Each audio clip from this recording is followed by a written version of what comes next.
Sejam bem-vindos à Rádio SBOT, que é o podcast oficial da Sociedade Brasileira de Ortopedia e Traumatologia, né?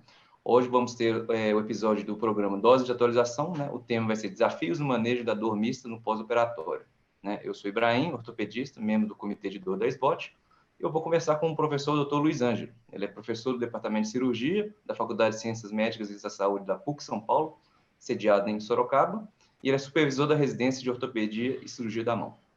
Obrigado à Sociedade Brasileira de Ortopedia, ao Ricardo Kobayashi, né, meu ex-aluno, meu ex-residente, fiz parte da banca dele de doutorado, e o Ibrahim, que foi meu residente aqui no serviço também. É um prazer a gente poder estar compartilhando esse momento, né, e esse incentivo da SBOT, né, da educação continuada no tema dor, que eu acho fundamental. A criação do comitê, né, eu acho que foi uma coisa fundamental, né, para a evolução, e o Ricardo foi cabeça nisso e trouxe aí o Ibrahim como membro, né, desse comitê, e eu fico lisonjeado aí da gente poder discutir um pouco e levar o aprendizado aí dos membros da Sociedade Brasileira de Ortopedia e Traumatologia.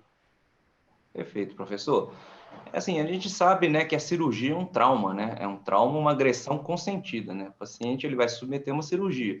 E normalmente ele acarreta uma dor aguda, né? Que é uma resposta fisiológica normal e uma proteção do nosso corpo. Por que a gente deve tratar adequadamente a dor pós-operatória, né? Por que a gente não pode deixar essa dor maltratada, né, professor? Acho que a gente aí tem dois núcleos, né, Ibrahim, que a gente tem que abordar. Uma coisa é a cirurgia eletiva, aquela que é programada, né, e a gente vai ter toda uma oportunidade de fazer talvez um tratamento aí preventivo ou até um controle melhor do pós-operatório. E a outra coisa é a cirurgia do trauma, do pronto-socorro, que às vezes a gente não consegue adotar essas medidas. Mas eu acho que o controle da dor, né, ele é fundamental para uma série de, vamos dizer assim, uma série de tópicos, né? Eu acho que ele melhora a qualidade do pós-operatório, né, e, consequentemente, ele melhora o processo de cicatrização dos tecidos e, automaticamente, ele melhora o processo de recuperação e reabilitação funcional daquele membro traumatizado, né? Eu acho que controlar a dor numa cirurgia eletiva é uma coisa, vamos dizer assim, mais factível e mais aplicável do que no momento do trauma, e a gente tem que fazer as boas escolhas para isso. Sim, exatamente como você falou, né? A melhora da dor, né? A gente vai permitir ter um resultado cirúrgico melhor, né? Vai tirar esse paciente do meu imobilismo, né? Vai permitir ele fazer a reabilitação de forma mais precoce e ter um resultado bom. E a gente não pode esquecer que quando essa dor não é bem tratada, ela pode cronificar, né? Que é um outro problema, né? É a cronificação da dor, né? Vai dar uma dor de cabeça muito maior, né? Sim, a dor crônica sempre traz um transtorno de recuperação funcional, né, muito intenso, Sim. leva à depressão e à dificuldade da reintegração à vida social e à vida laboral, né? Eu acho que a gente tem que estar muito preocupado com isso, porque é uma mudança, né, qualitativa e quantitativa fundamental, né? Exatamente, né? A pessoa às vezes submete uma cirurgia tentando melhorar a dor, mas às vezes sai com uma dor muito pior, né? Isso é um transtorno para todo mundo, né? Tanto para o cirurgião, né? A preocupação que carreta, e tanto para o paciente, né? Perde toda a qualidade de vida, né? Sem dúvida. Tá, e como é que a gente avaliaria essa dor pós-operatória, né? A gente sabe que é importante avaliar, né? Tratar bem, mas como é que a gente vai avaliar para saber o que fazer, né? O que nós vamos planejar, né? Então, como que a gente avalia, assim, professor? Então, que a gente precisa... Eu como cirurgião de mão, né, então, em cirurgia de membro superior, obviamente que a gente tem uma formação, né, dos conceitos de anatomia, e como a gente lida muito com nervos periféricos, é sempre uma preocupação, né? Então, precisa identificar o tipo de dor que está sendo produzida, se ela é só nociceptiva ou se ela é neuropática ou mista, né, dentro desse contexto. E eu acho que a gente pode avaliar dentro disso os critérios, né, de qualificação de dor. Eu acho que o mais comum é aquela escala visual, né, analógica de dor, de 0 a 10, né, ou que usa aquelas figurinhas, né, para dizer se você, né, qual o grau da sua dor, se eu, né, estou sorrindo ou se eu estou triste, né, dentro de um protocolo de dor. Mas eu acho que a grande identificação, né, é do perfil de lesão que você vai tratar, o que você vai produzir e os cuidados que você tem que ter, isolando a dor mista da dor neuropática, da dor nociceptiva que vai ser produzida, né? Exatamente, né? É importante até definir melhor, né, fisiopatologicamente qual dor, né, para até nos orientar qual medicação usar, né, se vale a pena fazer às vezes um bloqueio, né, dependendo da extensão dessa lesão, né, se for uma cirurgia muito grande, né, uma lesão muito extensa, né, uma cirurgia muito longa, às vezes vale a pena pensar numa analgesia mais uma analgesia mais adequada, né? Às vezes um bloqueio, né? Um procedimento associado, né? Mais multimodal. Importante também a intensidade, né? Mas a grande maioria a gente vê que vai falar que é 10, né? São poucos pacientes que não sentem dor após a cirurgia, né?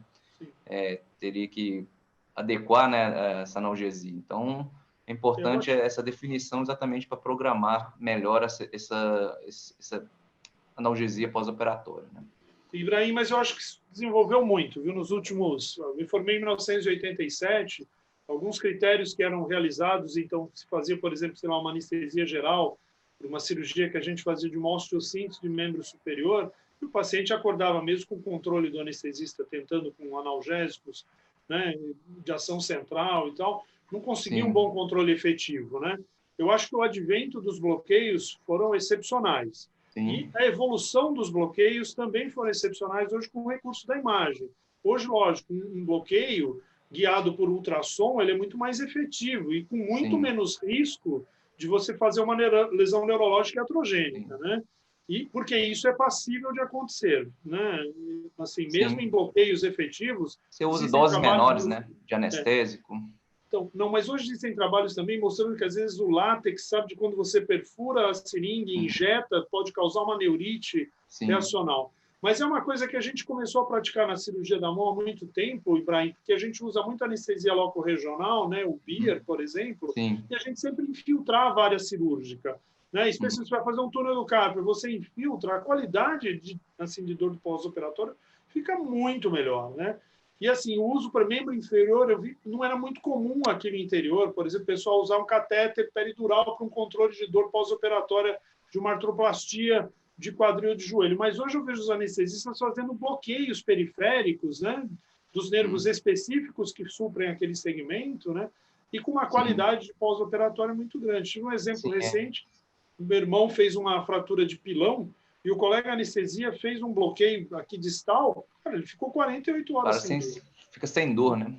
Ajuda muito na reabilitação, exatamente por isso. A pessoa já sai mais tranquilo, né? Sem dor. Antigamente se acreditava que a pessoa, depois que operava, tinha que sentir dor, né? Era normal isso, né? Então, e o ortopedista, né, Ibrahim, ele tinha aquele hábito de fazer a pressão e escrever se necessário. Se necessário. Já sabe que vai sair com dor. Porque dói mesmo, né? Essa cirurgia dói, então gosto de sentir dor. Né? Esse que é o grande problema. Né? Então, professor Luiz Ângelo, é importante definir a extensão da agressão cirúrgica, né? É importante saber o quanto que se vai lesar para definir o que nós vamos tratar, né? Para definir o melhor planejamento da dor pós-operatória no tratamento. Eu acho que o planejamento cirúrgico é fundamental. A gente sabe que duas coisas que interferem com o resultado é tempo e manipulação, né, Ibrahim? Cirurgias longas e muito manipulativas, especialmente em trajetos de nervos periféricos, nos quais nós vamos usar retratores, afastadores que possam causar traumatismo, nervo não gosta de isquemia, nervo não gosta de ser afastado. Isso piora muito a dor, né, pós-operatória. O torniquete, né, no membro superior usa-se muito, né? Exato. Não sangrar, né? Exatamente, a gente usa a exsanguinação e os torniquetes.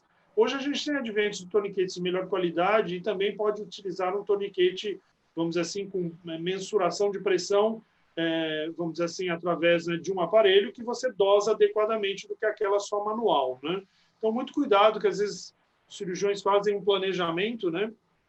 Para 1h30, às vezes ultrapassa 2 horas, 2h30, e para evitar um sangramento intraoperatório e um edema, ele segura o garrote. Isso leva, obviamente, a um risco de neuropraxia muito alto, né? O que piora muito o resultado funcional. Né? Aumenta a dor, né? Piora o resultado, né? Da analgesia, né? Com certeza. E assim, quais cirurgias ortopédicas que cursam com essa dor persistente? Assim? A gente sabe que muitas cirurgias ortopédicas, em geral, são muito dolorosas, né? E assim, dentro dessa gama de cirurgias, acho que quase todas são, né? Mas tem algumas que são mais, né? Você conseguiria dizer isso para a gente? Sim, acho que as amputações, que não são possíveis reconstruções através de reimplante, né? O paciente, às vezes, com aquela famosa dor fantasma, né? Do segmento distal. E, às vezes, as cirurgias de amputação são relegadas a cirurgiões mais jovens. Precisa ter um cuidado extremo com os cotos nervosos, não deixar eles justo a cicatriz onde vai ser adaptada uma prótese, né? Então, é uma cirurgia que tem que ser feita com rigor e técnica. As artroplastias, de um modo geral, né, tanto o joelho quanto o quadril, são cirurgias invasivas. Hoje, obviamente, com a melhora da qualidade do conhecimento de biomecânica, né, os instrumentais estão cada vez mais evoluídos, as cirurgias ficaram, vamos dizer assim, menos longas, e isso favorece bastante. Eu acho que tem algumas coisas que são pontuais e que a gente tem que prestar atenção. Lesões de plexo braquial, especialmente aquelas com avulsão intrarraquídea, na exploração, são cirurgias que pós-operatórios são bem dolorosos. Existe também, dentro daquelas planilhas de dor pós-operatória, tomar cuidado na região do enxerto, do ilíaco, onde é retirado. A gente tem o cutâneo femoral e, às vezes, o paciente fica com uma peralgia parestésica se não é tomado o cuidado devido, né?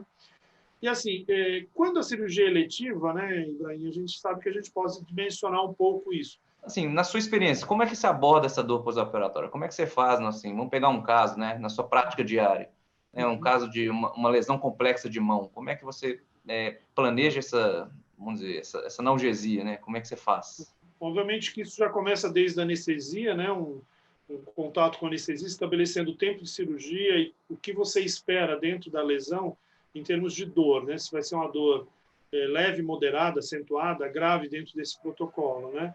E aí, com isso, ele já pode instituir, já desde o procedimento anestésico, um bloqueio, né, plexular, marcaína pesada, isso dá um longo tempo de analgesia. Mas o tratamento pós-operatório, para mim, ele é multimodal, né? Várias drogas sinérgicas, com doses equilibradas, né?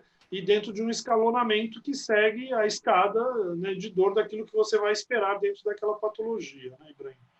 Eu acho que essa somatória de medicações, lógico, com os cuidados que o paciente deve ter dentro do seu contexto clínico, né, eu acho que a melhor é o que é mais efetivo hoje, o tratamento multimodal. E naquelas cirurgias menos invasivas ou minimamente invasivas, ou aquelas que têm um tempo menor, eu costumo fazer o bloqueio da região ou do nervo periférico que supre aquela região. E com isso eu minimizo muito o uso de analgésicos no pós-operatório, né? Mas eu costumo deixar o analgésico, né, nas primeiras 72 horas, sempre, né? E não só ser necessário. Um analgésico mais potente, se houver necessidade, ser necessário daí. Mas os bloqueios para membros superiores são muito efetivos, né? Quando a gente fala em cirurgia da mão, para um pós-operatório mais tranquilo. Né? Para membro inferior, o pessoal às vezes usa catéter, né, peridural, né, para uma analgesia mais prolongada, né, que é a analgesia preventiva, né, aquela analgesia que não é só o período operatório, né, a gente pega todo aquele período depois da cirurgia até a alta, né, dependendo, às vezes até para casa, mas aí esse conceito de analgesia preventiva é importante, né, é um mecanismo para prevenir o uso de opioide excessivamente, né. Exato. Então, você sabe que a analgesia preemptiva eu nunca fiz, Ibrahim, assim, na cirurgia da mão. Mas tem uma coisa interessante, porque eu lembro, por exemplo, uma vez quando eu fui operar um terceiro molar, né, um siso, o bucomaxilo falou, 5 dias antes você toma um anti-inflamatório. Era a primeira vez que eu estava entendendo por que alguém está fazendo antes. Quando eu for te operar, vai ser um pós-operatório chato, seu osso está incrustado, quer dizer, seu dente está incrustado, né, a mandíbula é um osso duro, você vai ter dor e tal. Melhorou a dor, mas sangrou mais, viu, Ibrahim? Sim. Não, ajuda, né? Mas esse conceito é o preemptivo, né? O preemptivo é antes da incisão, né? O conceito seria antes de você fazer o corte, né? Antes de você lançar a nocicepção para o cérebro, você estaria bloqueando essa dor, né? Acreditando que você vai melhorar a sensibilização central, né? Evitar de ter uma sensibilização central e periférica, né? Com isso, evitando você interpreta o bloqueio anestésico para a cirurgia como uma ação preemptiva, então? Sim, você já faz antes de cortar, né? Antes da incisão, né? Então, o bloqueio já é essa ação. Né? É uma ação. Ou medicação, né? Exato.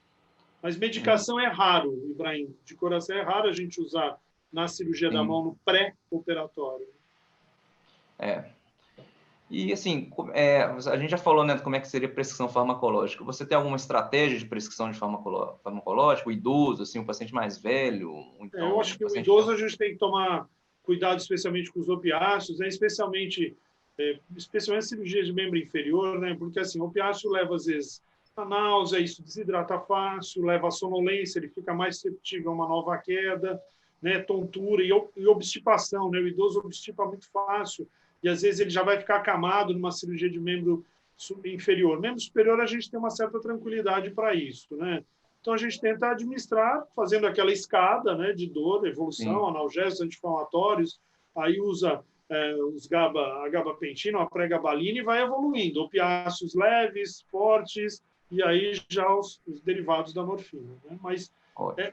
te considero que para membro superior é muito raro a gente chegar nisso, viu, Ibrahim? Sim, com os bloqueios, né, que se fazem, né, esses bloqueios preventivos, acaba não precisando de tanto opioide, né? E o anti-inflamatório a gente tem que tomar muito cuidado com o idoso, né? Sim, para o Questão de idoso, fenômenos problemas trombembólicos, né? renais, gastrointestinais, cardiovasculares, é sempre uma ação. Eu sempre falo para titular, né? Vamos, com relação ao opioide, dar uma dosagem cada vez, né, titulando para melhorar, observando a melhora da dor, né? Em vez de dar um tiro de canhão, né? Você vai devagar para não ter o risco de dar efeitos colaterais e o paciente não querer usar mais. Ah, não quero usar porque passei mal, né? Esse problema é muito grande, né? Passar mal com remédio, nunca mais usa. Exatamente. E a gente fica sem arma às vezes, né? Uhum. O anestesista pode ajudar a gente nesse planejamento da dor pós-operatória, doutor Luiz Ângelo? Com certeza, né? A gente acho que já falou muito disso, eu acho que o bloqueio, mas você sabe que aqui no interior, pelo menos a equipe com que eu trabalho bloqueia muito, mas em São Paulo, por exemplo, eu vou operar num hospital privado onde a equipe não utiliza bloqueio, ela prefere fazer máscara e eu faço bloqueio periférico, eles não gostam de fazer bloqueio flexular, eles têm um certo receio. E se faz... Eu tive uma experiência, eu tenho um colega anestesista que foi anestesiado e fez uma neurite de plexo e ficou com uma alteração sensitiva motora significativa, Ibrahim. É o primeiro caso que eu vejo, mas o colega que fez eletroneuro em São Paulo falou que ele está cansado de ver isso, o que para mim foi uma surpresa. Então, em São Paulo, o pessoal faz geral ou faz máscara, laringe, e eu que bloqueio no final. Que é importante, né? Essa corte dessa nocepção, né? Senão Exato. Continua dor. Mas o anestesista é legal porque você às vezes troca ideia, né? Que a gente fica acostumado, não, a anestesista fica só no centro cirúrgico. Não, ela pode ajudar tanto antes, né, da cirurgia, às vezes tirar uma dúvida. Não, o que eu posso fazer aqui no preemptivo, antes de fazer a cirurgia? A cirurgia é um pouco grande, né? O que nós podemos fazer, né? E discute, né? Tanto no pré, no intra e no pós, né? E até às vezes orientar como fazer um remédio para casa, né? Como é que eu faço? Tá usando muita morfina, como é que eu não vou tirar essa morfina de cara? Ele vai ficar com muita dor em casa, né? E não tem como. Exato. Então é importante essa conversa, né? Isso, né? Eles têm muito mais habilidade para titular as medicações do que nós, né? Posso dizer assim.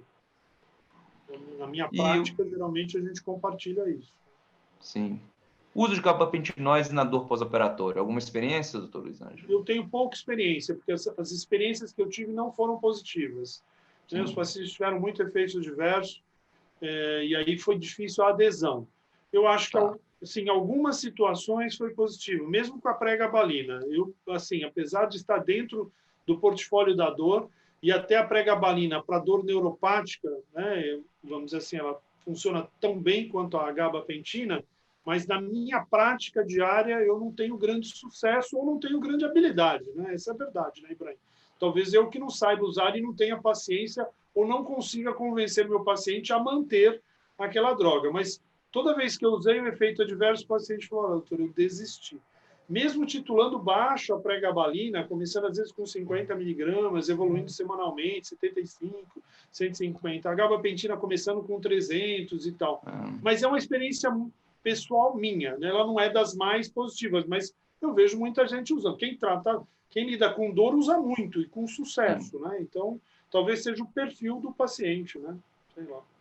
Porque a ideia do gabapentinose na dor pós-operatória é exatamente você evitar a sensibilização, né? Normalmente os trabalhos mostram uma dose antes da cirurgia e depois umas doses depois, né, por um tempo depois da cirurgia. Só que o problema é que são doses às vezes muito altas, né? Como você falou, às vezes dá efeito colateral, o paciente não tolera, né? Você dá 300 miligramas de uma vez só, o paciente nunca usou medicação, 300 miligramas de uma vez só, tem mais efeito colateral que ajuda às vezes, né? O paciente até reclama, pô, mas piora a minha dor. Às vezes não a dor, mas piora a minha função, tô caindo aqui, tô tonto. Ele prefere ficar com a dor do que com o efeito adverso, às vezes. Exato. Que não é o ideal, né? Mas que não é o ideal. Mas a ideia é exatamente diminuir a sensibilização central, né? Só que também é muito controverso, os trabalhos são bem variados, né? Assim, existe muita discussão hoje nisso, né? Exatamente se há vantagem ou não há vantagem, né? Mas acho que ainda a gente vai ter muita coisa para ver ainda, né? Tem muita gente que usa ainda, né? Perfeito. E para prevenção de síndrome complexo de dor regional, que é muito comum, imenso superior.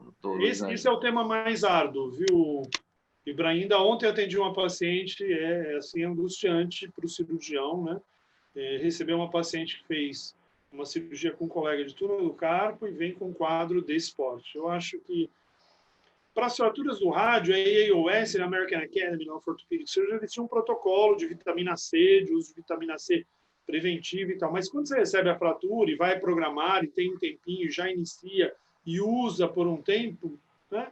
Eu não tenho uma experiência de controle para isso. Agora, na minha vida pessoal, a maioria dos casos que eu atendi, que evoluíram, ele tinha um perfil emocional. Geralmente eram mulheres pós-menopausa, né? E que tinham algum componente fibromialgico ou tinham algum caráter depressivo, né? E, infelizmente, as evoluções daí para a gente conseguir contornar e ter uma situação funcional, mesmo em cirurgias simples, hein? Eu já vi síndrome complexa do regional em trauma fechado e em cirurgias de grande porte. Lógico, o fator manipulação, tempo interfere, mas este perfil, mulher, pós-menopausa, peço perdão aí, não sei nenhuma alusão a gênero e tal, mas é o que é mais comum na literatura. Obesidade, mulher, pós-menopausa. São os fatores de cronificação, né? Exato. Fatores para cronificador, né? Mas esse é o tema mais difícil que eu considero na cirurgia da mão. Dor complexa regional, quando o caso chega, ele é o perfil do caso que você falou. Eu conheço um excelente colega que faz tratamento da dor, né, e vou te encaminhar esse caso, né? E é lógico. E aí entram as situações coadjuvantes, que é a reabilitação, terapia ocupacional e todas as metodologias que se tem hoje para que o paciente possa recuperar. Mas eu considero um grande desafio, viu, Ibrahim? Eu não sei como é que é a tua experiência prática nisso, mas é um desafio enorme para o cirurgião de mão. Sim, mas o tratamento de dor crônica sempre é um desafio, né? Nunca é fácil, por isso que a gente tenta prevenir, né? Tratamento de dor aguda pós-operatória, se a gente conseguir convencer todos, né, fazer da melhor forma esse tratamento de dor aguda pós-operatória, já é um grande caminho, né? Para melhorar essas cronificações de dor, né? A gente evitaria muita coisa, né?